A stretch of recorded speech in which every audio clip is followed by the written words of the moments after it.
Hello, my name is Kevin Zobrist. I'm an extension forester for Washington State University in Snohomish County, Washington. We're out in a forest here in Snohomish County that has a forest health issue of some sort.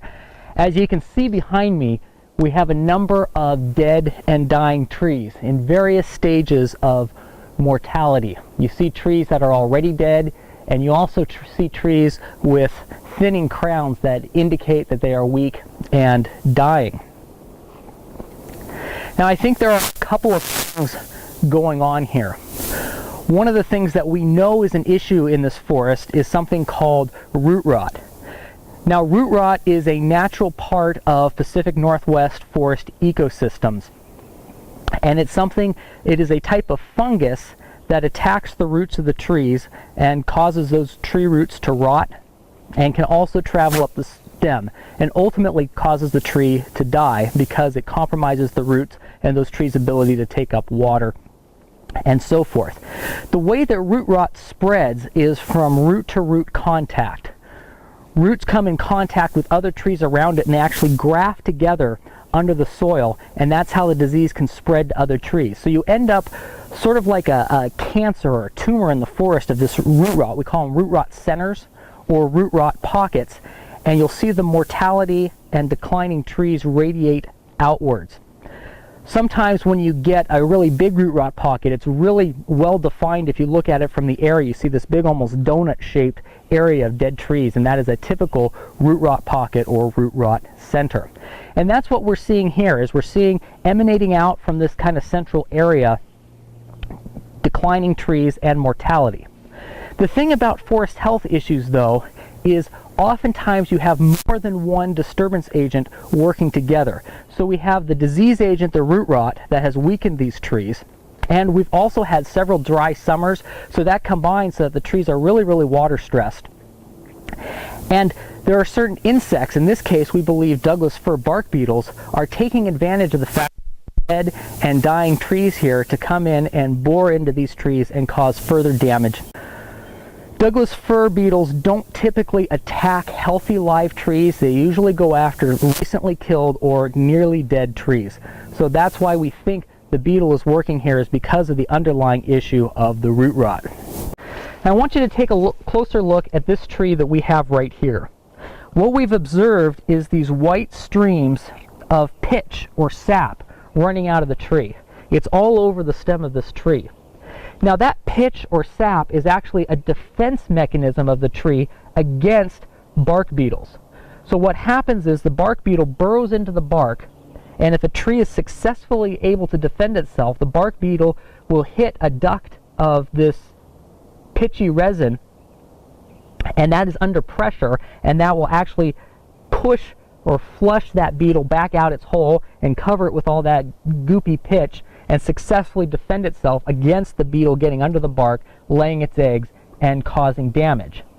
If a tree is healthy, and especially if it has enough water, it can keep enough pitch and under enough pressure to successfully defend itself against a limited number of bark beetles trying to invade it.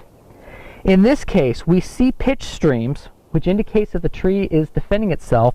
What we don't see are these holes with this dark brown sawdust coming out. What that's an indication of is that the bark beetle has successfully gotten into the tree. So we don't see that. Instead, we see the pitch. So it appears that this tree is actually holding its own against the bark beetles right now. But we're going to go over and take a look at another tree that is not so successfully defending itself. This tree does not look healthy at all. The crown is very sparse, very thin, and in fact this tree is either near death or is recently dead. As you come down here and take a look, I want you, if you can see up close here, notice all this brown sawdust in here. And again, this is what we call frass. So as the bark beetles go in and they chew up this wood, and then the wood comes out the other end and creates this sawdust as they chew that up. Notice how there's no pitch streams here. It's just the sawdust. That means this tree did not have enough pitch. It was not strong enough, did not have enough water to successfully defend itself against bark beetles. And you see the successful bark beetle attacks that are indicated by all of these little piles of brown sawdust. Now what's down here is we've taken an axe to peel off some of the bark to see what we can find underneath. And I don't know if you can see right here, but you can see a line right here. This is a bark beetle gallery. So what the adult beetle has done, the beetle has burrowed down here, and then soon it would have been laying its eggs, and then those eggs would hatch, and then they would radiate out, creating new tunnels across here, and then they would exit the tree. All right, here is a chunk of bark that we pulled off of that tree. And again, you can see where that adult beetle burrowed in here, laid eggs. And if you look here, the eggs had just hatched, and those larvae had begun to start creating these side galleries. To see those patterns that you often see in textbooks showing what a bark beetle gallery looks like. So these would have come off from both sides, creating that spider-like pattern on the inside of that bark. They had just hatched and were just getting started when we pulled off this piece of bark to take a look. Now what you can see here are some actual adult beetles that we pulled out of the bark of this tree. These are indeed what we suspected, the Douglas fir beetle, so it confirms that that is one of the things that is attacking this tree. And you can see there he is. He's very small, about the size of a grain of rice. All right, now there's one other thing that we can observe that's going on here. Now here's a tree, and if you can see right here, we have the fruiting body right here of a fungus. And you can see these all up the stem of these trees, called a pouch fungus. And I've also got some here in my hand. So you can see what they look like right here, just these little ones. Now, this is a fungus that's actually carried into the tree by bark beetles. And when the bark beetles then, they lay their eggs and the new beetles emerge from the tree, after these little fungal fruiting bodies grow out. So that's a third player in what's going on here, and that's also related then back to the bark beetles. Now, if you were to come into a forest like this and start looking around, you would see all of this evidence. You see some of the trees have this pouch fungus. You see some of the trees have pitch streaming. You see some of the trees have that brown sawdust, that insect frass that we saw on the last tree.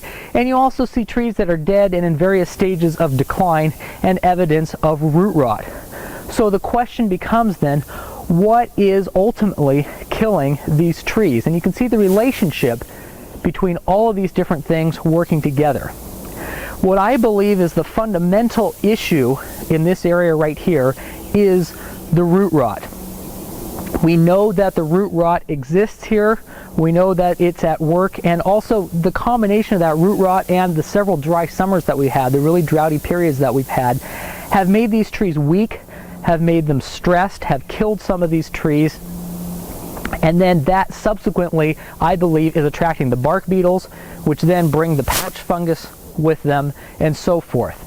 So that's the cause and effect relationship that I believe is going on here. I don't think it's ultimately the beetles killing the trees as a primary agent. I think it's the root rot and the water stress, a combination of root rot and some weather patterns that we're having that are killing these trees.